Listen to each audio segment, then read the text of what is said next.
Assalamualaikum warahmatullahi wabarakatuh. Pertama-tama, marilah kita panjatkan puji syukur atas kehadirat Allah Subhanahu wa Ta'ala karena telah memberikan kita semua keberkahan serta kesehatan sehingga kita dapat berkumpul pada Zoom meeting pada pertemuan hari ini. Sebelumnya, tidak lupa kepada yang terhormat Ibu Cucun Sunaingsi, SPD, MPD, selaku dosen mata kuliah pengelolaan pendidikan, serta teman-teman yang lainnya yang saya banggakan. Pada pembahasan kali ini, kelompok 8 akan membahas pematerian mengenai manajemen tenaga pendidik dan tenaga kependidikan. Baik, sebelumnya perkenalkan nama saya Ilham Permana yang akan menjadi moderator pada pematerian pada pertemuan kali ini. Kemudian tidak lupa saya akan memperkenalkan teman-teman anggota kelompok dari kelompok 8 kelas 3D. Baik, yang pertama di sini ada Diva Siti Ridania dengan NIM 2001 477 dan nomor absen 09. Kemudian saya sendiri Ilham Permana dengan NIM 2001 537 dengan nomor absen 10. Kemudian selanjutnya yang ketiga yaitu ada Delia Novarini Cahyadi dengan nomor NIM 2004 170. Kemudian yang terakhir ada Rizky Sitiastani dengan nomor NIM 2006 608 dan nomor absen 33. Baik, lanjut saja ke pematerian yang pertama. Sebelumnya saya akan menyebutkan ada 4 poin penting dalam pematerian pada pertemuan kali ini. Yang pertama yaitu ada konsep dasar manajemen tenaga pendidik dan kependidikan, kemudian ada aktivitas manajemen tenaga pendidik dan kependidikan, kemudian yang ketiga ya ada perkembangan keprofesian, dan yang terakhir yaitu Professional Learning Community atau PLC. Baik, lanjut saja ke pematerian yang pertama mengenai konsep dasar manajemen tenaga pendidik dan kependidikan yang akan dijelaskan oleh saya sendiri, Ilham Permana. Baik, di sini saya akan menjelaskan pengertian mengenai manajemen itu sendiri. Jadi teman-teman, manajemen sendiri merupakan sebuah proses untuk mencapai tujuan dengan cara bekerja sama dalam melaksanakan fungsi. Jadi manajemen ini merupakan dasar dari sebuah proses perencanaan. Kata manajemen berasal dari kata bahasa Inggris yaitu manage, yang artinya mengelola. Jadi, manajemen adalah proses pencapaian tujuan organisasi dengan menjalankan fungsi secara bersama-sama. Fungsi-fungsi tersebut yaitu ada fungsi perencanaan, fungsi pengorganisasian, fungsi bimbingan dan memimpin, kemudian ada fungsi pengendalian, dan yang terakhir yaitu fungsi ketersediaan sumber daya manusia yang dimiliki oleh sebuah atau suatu kelompok. Kemudian poin yang kedua yaitu pengertian dari tenaga kependidikan dan pengertian tenaga pendidik. Di sini yang pertama saya akan menjelaskan pengertian dari tenaga pendidik itu sendiri. Jadi tenaga pendidik yaitu tenaga kependidikan yang berpartisipasi terhadap proses penyelenggaraan pendidikan dan memiliki tugas khusus, yaitu sebagai pendidik untuk mengarahkan, membimbing, dan mengevaluasi hingga mampu mencapai tujuan pembelajaran. Nah, di sini contoh dari tenaga pendidik itu sendiri yaitu ada guru, dosen, kemudian ada konselor, instruktur, kemudian ada tutor, dan pembimbing belajar. Kemudian poin yang ketiga di sini ada pengertian dari tenaga kependidikan. Nah, jadi tenaga kependidikan adalah individu yang mengabdikan diri kemudian diangkat untuk memahami penyelenggaraan pendidikan atau membantu dari penyelenggaraan pendidikan itu sendiri, serta menjalankan tugas yang sesuai dengan bidang keahliannya dalam mendukung proses yang disusun demi tercapainya dari tujuan dari sekolah atau tujuan pendidikan itu sendiri. Nah, jadi contoh dari tenaga kependidikan yaitu ada kepala sekolah, penjaga sekolah, petugas kebersihan, rektor, pusakawan, dan staf tata usaha. Nah, tidak lupa saya akan menjelaskan pematerian mengenai tantangan apa saja sih yang dihadapi dalam pelaksanaan dari manajemen tenaga pendidik dan tenaga kependidikan itu sendiri. Yang pertama yaitu ada profesi dari tenaga kependidikan itu sendiri belum dikenal luas oleh masyarakat luas. Contohnya saja pusakawan. Nah, yang kedua yaitu perilaku dari tenaga pendidikan yang kurang menguntungkan, contohnya kurangnya kemandirian pada saat menggemban tugas yang diampu. Nah, yang ketiga, perilaku primordialisme adalah perilaku yang enggan untuk meninggalkan tempat asalnya. Kemudian yang keempat, munculnya stigma buruk mengenai mutasi. Dan yang terakhir, rendahnya aspek produktivitas yang disebabkan oleh kecerobohan pada saat pelaksanaan pengelolaan tenaga pendidik dan tenaga kependidikan. Baik, untuk slide selanjutnya,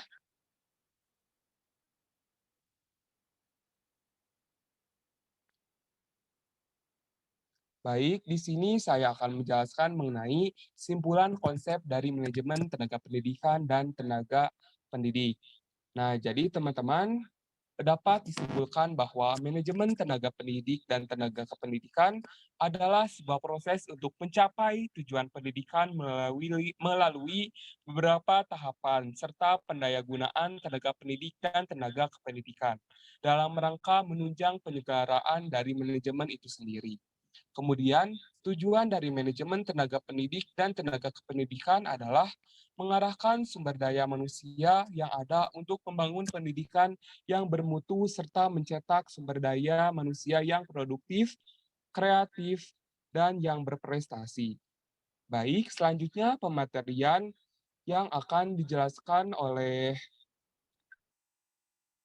pematerian selanjutnya mengenai aktivitas manajemen tenaga pendidik dan tenaga kependidikan yang akan dijelaskan oleh Rizky Sitiastani. Kepadanya saya persilahkan. Terima kasih kepada moderator. Selanjutnya saya akan menjelaskan mengenai aktivitas tenaga pendidik dan tenaga kependidikan. Di dalam pengelolaan tenaga pendidik dan tenaga kependidikan ini, terdapat aktivitas manajemen yang utamanya. Yang pertama, ada perencanaan. Perencanaan ini merupakan strategi dalam penyusunan kepegawaian untuk memenuhi kebutuhan organisasi saat ini maupun ke depannya. Perencanaan ini adalah langkah awal yang harus dilakukan untuk mengantisipasi tindakan-tindakan yang akan dilaksanakan guna mengurangi risiko kegagalan. Di dalam perencanaan ini ada penyusunan tenaga pendidik dan kependidikan. Dilakukan hal itu untuk menetapkan kebutuhan dalam tahap perencanaan, seperti jumlah pegawai yang diperlukan dan kualifikasi yang dibutuhkan sekolah. Tahap ini biasanya dilakukan oleh kepala sekolah sebelum melakukan perekrutan pegawai dengan meninjau pendidikan pelamar dan kebutuhan sekolah. Selanjutnya ada tahap seleksi. Seleksi ini adalah proses yang dilakukan untuk pengambilan keputusan kepada calon pegawai berdasarkan kesesuaian calon pegawai dengan syarat yang diberikan untuk menempati suatu jabatan. Seleksi ini mempunyai tujuan utama untuk mencari tenaga kerja dengan pegawai yang memenuhi persyaratan yang ditentukan dan dinilai. Di dalam sebuah seleksi ini, pelamar harus melalui 3 tahapan. Yang pertama ada praseleksi. Pada tahap ini membuat komponen-komponen untuk persyaratan calon tenaga kerja dan prosedur seleksi. Selanjutnya ada seleksi itu sendiri. Pada tahap ini adalah penerapan dari aturan atau prosedur yang telah dibuat pada tahap praseleksi. Selanjutnya yang ketiga ada pasca seleksi. Setelah dilakukannya penilaian terhadap pelamar, maka selanjutnya adalah melakukan penilaian individu untuk mempertimbangkan keefektivitasan melakukan pekerjaan. Tahap ini membahas mengenai kontrak kerja dan batasan kerja, agar pelamar mengetahui apa yang harus dikerjakannya dan supaya kedua belah pihak memiliki pemahaman yang sama. Yang ketiga ada pengembangan karir. Pengembangan karir ini adalah cara yang dilakukan untuk meningkatkan produktivitas tenaga kerja di suatu organisasi. Saat tenaga kerja melakukan pengembangan karir, diharapkan tenaga kerja ini menjadi luas wawasan, keilmuan, dan berpikirnya, serta keterampilan juga sikapnya terhadap pekerjaan agar meningkatkan produktivitas. Pengembangan karir ini dilakukan untuk memaksimalkan perencanaan yang telah dibuat di awal. Yang keempat ada penilaian. Penilaian ini adalah cara yang digunakan untuk mengetahui potensi dan sebaik apa kinerja seorang tenaga pendidik maupun tenaga kependidikan dalam menjalankan tugasnya. Penilaian ini itu sangat berguna karena nanti hasilnya akan bisa dijadikan masukan untuk memperbaiki atau mengembangkan potensi yang ada. Penilaian dikhususkan kepada individu melalui prestasi yang dicapai dan partisipasi yang saat kegiatan sekolah. Yang kelima ada kompensasi. Kompensasi ini adalah balas jasa untuk kinerja pegawai yang diberikan oleh organisasi. Kompensasi bentuknya biasanya diukur seperti uang dan diberikan secara konstan. Tetapi dalam menentukan imbalan tersebut harus benar-benar diperhitungkan antara kepentingan organisasi dan pegawai. Karena jika tidak, kompensasi malah akan menjadi beban bagi organisasi tersebut. Selanjutnya yang keenam ada pemberhentian. Pemberhentian ini merupakan proses yang dilakukan kepada tenaga pendidik maupun tenaga kependidikan untuk tidak melakukan lagi tugas pekerjaannya. Ada beberapa alasan dilakukannya pemberhentian. Yang pertama, keinginan pegawai itu sendiri untuk berhenti. Yang kedua ada faktor usia yang jika sudah melewati ketentuan yang berlaku. Yang ketiga ada keputusan organisasi karena kelebihan pegawai. Yang keempat tidak memenuhi syarat secara jasmani maupun rohani. Yang kelima pegawai melanggar perjanjian ataupun melakukan tindak pidana. Sekian pematerian dari saya. Selanjutnya saya kembalikan kepada moderator. Baik, terima kasih kepada Rizky Sitiastani yang sudah memberikan pematerian mengenai aktivitas manajemen tenaga pendidik dan tenaga kependidikan itu sendiri. Kemudian materi selanjutnya yaitu materi ketiga yang akan dijelaskan oleh Delia Novarini Cahyadi dengan materi yang berjudul Pengembangan Keprofesian. Kepada Delia, saya persilahkan. Baik, saya Deliana Farini Cahyadi. Di sini saya akan menjelaskan mengenai pengembangan keprofesian berkelanjutan di sekolah dasar. Seperti yang kita ketahui, bahwa tenaga pendidik dan kependidikan ini diharapkan menjadi seorang profesional. Dengan menjadi seorang profesional, mereka akan dapat menentukan nih bagaimana mutu dan hasil pembelajaran yang dilaksanakan. Nah, ini tuh bertujuan agar tenaga pendidik dan tenaga kependidikan menjadi profesional, maka kita perlu meningkatkannya, yaitu dengan cara mengikuti berbagai pengembangan keprofesian berkelanjutan, yaitu bertujuan agar meningkatkan segala kemampuan dalam mengatur pendidikan dan lainnya. Kompetensi ini menjadi syarat dan ketentuan untuk dapat meningkatkan mutu pembelajaran di sekolah, yaitu dengan cara memfasilitasi mutu pendidikan profesi guru yang berguna untuk meningkatkan kinerja serta meningkatkan pengembangan keprofesian berkelanjutan. Nah, pengembangan keprofesian berkelanjutan atau yang biasa kita sebut dengan PKB ini merupakan suatu kegiatan yang pada dasarnya ini memiliki tujuan dan beberapa fungsi. Salah satunya yaitu mengembangkan mutu layanan pendidikan di sekolah dasar. Lalu dalam pasal 10 ayat 1 berbunyi, kompetensi guru sebagaimana yang dimaksud dalam pasal 8 ini meliputi kompetensi sosial, kompetensi pedagogik, kompetensi kepribadian, dan kompetensi profesional yang didapatkan melalui pendidikan profesi. Selanjutnya, ini saya akan menjelaskan mengenai kompetensi guru. Yang pertama, yaitu ada kompetensi sosial. Seperti yang kita ketahui, bahwa kompetensi sosial ini merupakan suatu kemampuan yang dimiliki oleh guru untuk bersosialisasi dan berkomunikasi secara aktif dan efektif dengan warga sekitar, para orang tua, atau wali, dan peserta didik. Adapun nih, hal-hal yang perlu diperhatikan dalam kompetensi sosial, di antaranya yaitu mampu berkomunikasi baik secara lisan maupun tulisan. Dengan memiliki kemampuan berkomunikasi yang baik ini, maka para tenaga pendidik dan kependidikan mampu berkomunikasi secara aktif, baik dengan para murid ataupun menjalin hubungan dengan instansi, baik dalam sekolah ataupun dalam luar sekolah. Lalu, B, dapat bertindak secara objektif dan bersikap secara inklusif dan tidak mendiskriminasi. Seperti yang kita ketahui bahwa bertindak secara objektif, artinya ini tenaga pendidik dan kependidikan harus dapat bertindak dengan benar dan dapat diterima oleh siapapun. Tenaga pendidik dan kependidikan ini juga diharapkan dapat bersikap secara inklusif dan tidak mendiskriminasi. Artinya, tenaga pendidik dan kependidikan harus bersikap secara terbuka kepada siapa saja dalam pendidikan dengan latar belakang serta kondisi yang berbeda-beda tanpa adanya tindakan diskriminasi kepada siapapun. Lalu yang C yaitu dapat beradaptasi dengan baik di tempat manapun pada saat kita sedang bertugas. Sebagai tenaga pendidik dan kependidikan, kita harus dapat beradaptasi di tempat manapun saat bertugas. Hal ini dilakukan dengan cara membangun hubungan sosial dengan tenaga pendidik dan kependidikan lainnya, yaitu yang bertujuan agar dapat menimbulkan kenyamanan dalam lingkungan bekerja. Lalu D, memiliki kemampuan berkomunikasi yang santun, empati, dan efektif pada saat berbicara dengan tenaga kependidikan, tenaga pendidik, peserta didik, dan orang tua, wali peserta didik. Dan kita memiliki kemampuan berkomunikasi yang santun, empati, dan efektif dengan tenaga kependidikan, tenaga pendidik, peserta didik, dan orang tua wali, meningkatkan hubungan sosial yang baik dan juga kita dapat menyampaikan sesuatu dengan benar.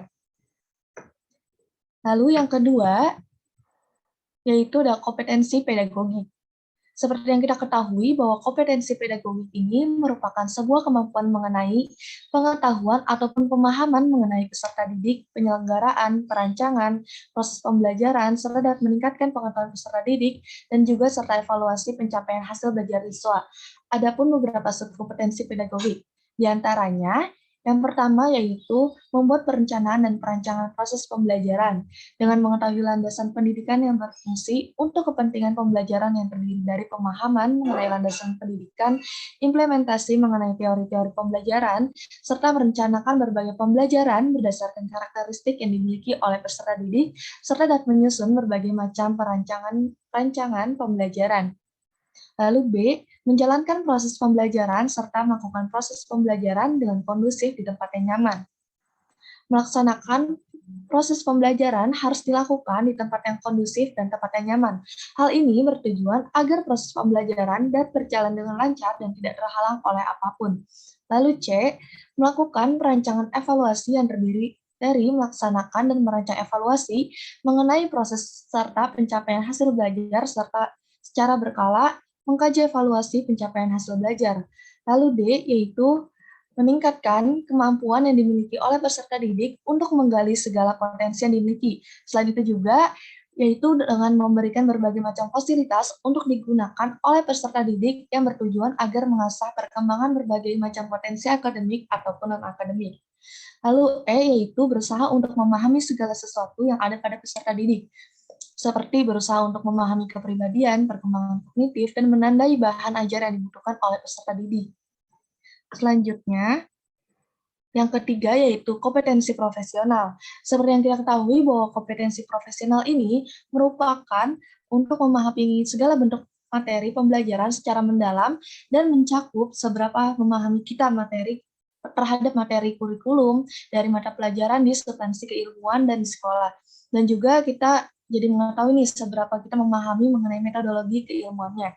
Adapun beberapa struktur dan pemahaman metodologi dalam kompetensi profesional ini, di antara lain yaitu meningkatkan atau menambahkan materi pembelajaran yang dibuat secara kreatif. Dengan kita membuat materi pembelajaran yang kreatif, maka peserta didik akan antusias dan tertarik dengan materi pembelajaran yang dijelaskan. Dengan materi pembelajaran yang kreatif juga, kita dapat meningkatkan keinginan anak untuk menyimak dan belajar materi pembelajaran tersebut. Lalu B, yaitu dapat memahami secara mendalam mengenai kompetensi dasar berbagai macam mata pelajaran. Dengan memahami kompetensi dasar secara mendalam pada setiap mata pembelajaran, maka dapat meningkatkan pengetahuan guru terhadap setiap materi yang mereka ajarkan kepada peserta didik, dan juga dapat mengetahui strategi pembelajaran apa yang tepat pada setiap pemateri yang ia ajarkan. Lalu, C yaitu meningkatkan kemampuan dalam keprofesionalan yang berkelanjutan. Dengan kompetensi profesional ini kita dapat meningkatkan nih kemampuannya yaitu dengan cara mengikuti berbagai macam program pengembangan keprofesian berkelanjutan. Lalu D, yaitu dapat memahami serta menguasai materi, pola pikir, konsep, struktur mengenai keilmuan yang mendukung proses pembelajaran. Dengan kita memahami itu semua, guru dapat melakukan proses pembelajaran yang menarik, efektif, dan efisien, karena memiliki pengetahuan yang mumpuni untuk melaksanakan proses pembelajaran. Lalu yang E, yaitu kita mampu memanfaatkan teknologi ilmu komputer untuk melakukan komunikasi serta media pengembangan diri. Seperti yang kita ketahui bahwa perkembangan ilmu pengetahuan ini menjadi tantangan yang cukup besar bagi para tenaga pendidik dan kependidikan. Mereka ini dituntut untuk mengikuti laju perkembangan ilmu pengetahuan dan teknologi. Karena adanya tantangan tersebut, diperlukan mekanisme untuk para tenaga pendidik dan kependidikan untuk mengembangkan kompetensi dalam pendidikan.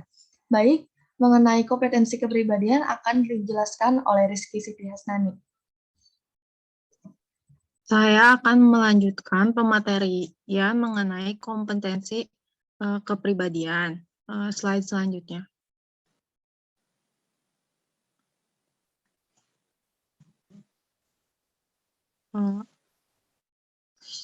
Slide-nya.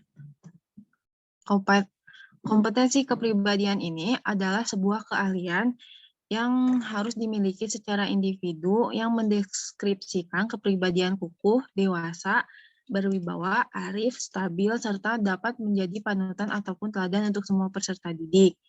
Di dalam kompetensi ini mempunyai beberapa subnya. Yang pertama atau A, mempunyai kepribadian yang kukuh serta stabil yang sesuai pada norma sosial. Selanjutnya yang kedua atau B, yaitu mempunyai kepribadian dewasa. Ini adalah memperlihatkan karakter mandiri pada saat beraksi menjadi tenaga pengajar, serta mempunyai etos kerja sebagai tenaga pengajar yang handal.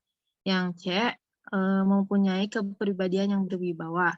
Hal ini berarti sikap yang memiliki pengaruh positif bagi peserta didik, lingkungan sekolah, serta masyarakat sekolah untuk dapat melakukan sesuatu yang sebagai bentuk tindakan. Yang keempat atau ke D, yaitu mempunyai kepribadian arif. Ini adalah sebuah kepribadian yang memperlihatkan perilaku yang didasari manfaat yang terdapat pada peserta didik, lingkungan sekolah, serta masyarakat sekolah yang memperlihatkan suatu keterbukaan pada saat berpikir dan beraksi. Selanjutnya, mengenai aspek kompetensi akan dijelaskan oleh Ilham. Baik, terima kasih Rizky Hasnani yang sudah memperkenankan saya untuk menjelaskan pematerian selanjutnya mengenai aspek dari kompetensi itu sendiri. Baik, next slide.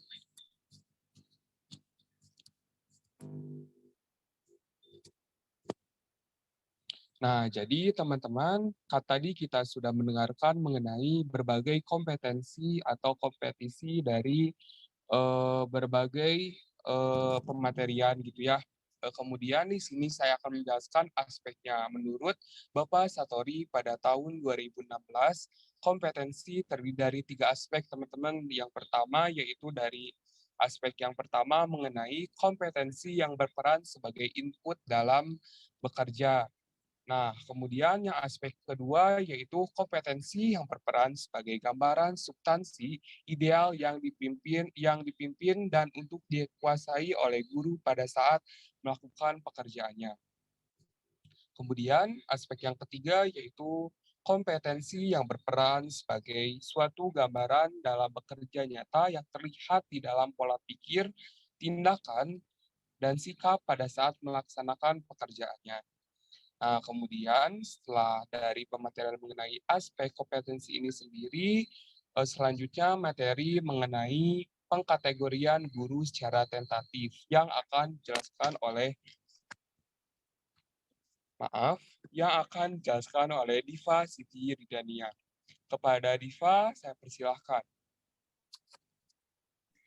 Baik, terima kasih kepada moderator yang telah memberikan waktunya. Di sini saya akan menjelaskan mengenai pengkategorian guru secara tentatif menurut Bapak Sau tahun 2017 untuk berusaha menyelidiki tingkat keprofesian guru antara lain yang pertama yaitu profesi yang mapan, yang kedua yaitu profesi baru, yang ketiga yaitu profesi tumbuh berkembang, yang keempat semi profesi, dan yang kelima jabatan atau tugas yang tidak jelas urutan status keprofesiannya.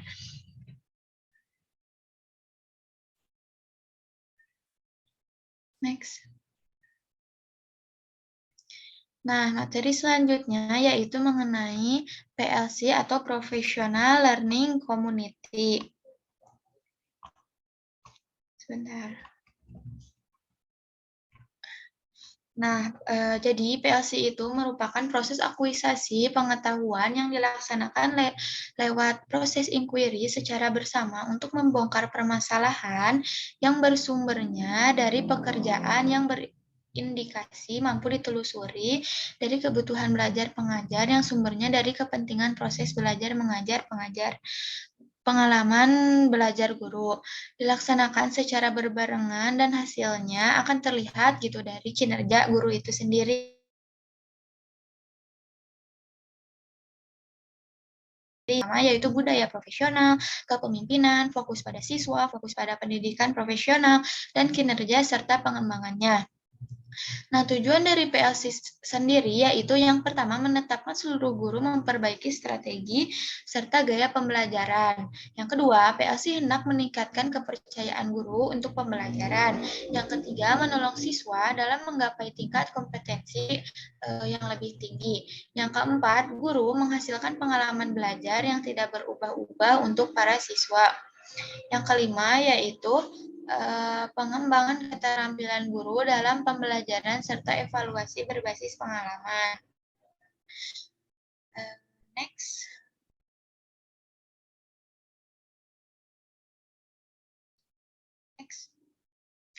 Nah, ada macam-macam Professional Learning Community, PLC. Yang pertama ada KKG atau MGMP sekolah. Jadi, MGMP sendiri ialah lembaga atau yang menyediakan bersatunya pengajar mata pelajaran yang sama guna menaikkan profesional kerja. Untuk guru sekolah dasar atau MI memiliki lembaga tertentu yang dinamakan KKG. Sedangkan khusus kepala sekolah bakal bergabung dalam MKKS. Jadi KKG itu berorientasi pada kenaikan mutu pengetahuan, kemampuan modul, metode mengajar, dan lainnya yang berfokus pada penciptaan KBM yang efisien. MGMP dengan KKG artinya suatu model efisien yang dipergunakan untuk kenaikan kompetensi pembelajaran pengajar sesama mata pelajaran sejenis, atau bisa jadi mereka berhimpun gitu pada satu lembaga pada rangka melaksanakan aktivitas yang ada pada pedomannya sudah diatur oleh Kemendikbud. Nah, yang kedua ada PLC Satuan Pendidikan.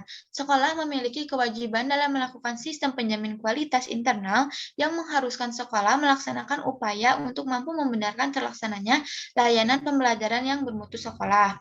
Kepala sekolah bertugas guna melaksanakan pengawasan akademik dalam upaya membentuk PLC di sekolah, sehingga nantinya itu kepala sekolah mesti menyusun program pengawasan akademik untuk melakukan pengawasan sebagai refleksi hasilnya untuk menindaklanjuti pengawasan tersebut. Yang ketiga ada lesson study.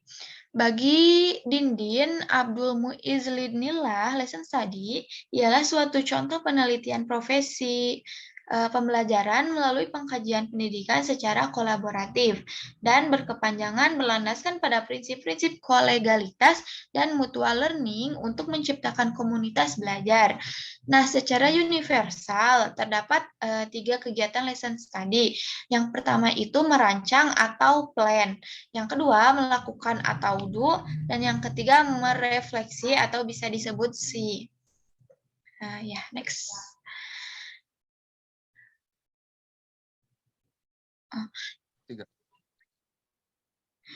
Nah, PLC sendiri memiliki punya maaf jadi. Nah, jadi ada pentingnya professional learning community untuk guru. PLC di sekolah diharapkan mampu membantu para pengajar menemukan solusi atas permasalahannya, kendala yang dialami ketika proses KBM itu sendiri. Di sisi lain, penerapan PLC juga akan mendorong peningkatan kualitas pendidikan pada sekolah. PLC penting bagi guru sebab para guru harus difasilitasi agar terlibat secara sadar pada proses saling belajar serta berkolaborasi pada memecahkan masalah yang nyata gitu untuk yang mereka alami pada sekolah melalui komunitas belajar professional learning community. Mungkin cukup sekian pematerian dari saya. Saya kembalikan kepada moderator. Baik, terima kasih kepada Diva Sitiriania yang sudah menjelaskan pematerian yang sangat bermanfaat. Nah, alhamdulillah, Hirobil Alamin, pematerian pada pertemuan hari ini atau pada saat pematerian pada kali ini sudah selesai dilaksanakan. Saya ucapkan terima kasih banyak kepada anggota kelompok 8 kelas 3D yang sudah menjelaskan pematerian mengenai manajemen tenaga pendidik dan tenaga kependidikan. Nah, baik, langsung saja di sini saya akan membacakan kesimpulan setelah pematerian dilaksanakan. Nah, jadi teman-teman, manajemen pendidik dan tenaga kependidikan ialah proses yang dilakukan organisasi untuk mencapai tujuan tertentu dengan tenaga pendidik dan tenaga kependidikan menjalankan fungsinya secara bersama-sama. Nah, aktivitas tenaga pendidik dan tenaga kependidikan yang utama yaitu ada yang perencanaan, seleksi, pengembangan karir, penilaian, kompensasi, dan yang terakhir yaitu pemberhentian. Nah, jadi pengembangan keprofesian berkelanjutan ini atau yang biasa disingkat dari PKB merupakan suatu kegiatan yang pada dasarnya memiliki tujuan dan beberapa fungsi. Salah satunya yaitu pengembangan mutu layanan pendidikan di sekolah SD. Kemudian pematerian mengenai Professional Learning Community atau lebih disingkat PLC adalah proses pengambil alihan pengetahuan dengan proses pembelajaran untuk mengatasi tantangan yang bersumber pada pekerjaannya. Baik, kesimpulan sudah selesai dibacakan. Kemudian saya sekali lagi mengucapkan terima kasih banyak kepada seluruh anggota kelompok 8 yang sudah mencapaikan pematerian. Saya ucapkan terima kasih. Kali ini alhamdulillah pematerian sudah selesai, seluruh rangkaian dari presentasi sudah selesai dilaksanakan. Saya ucapkan terima kasih atas perhatiannya. Wassalamualaikum warahmatullahi wabarakatuh. Mohon maaf apabila ada kesalahan kata dari kelompok kami.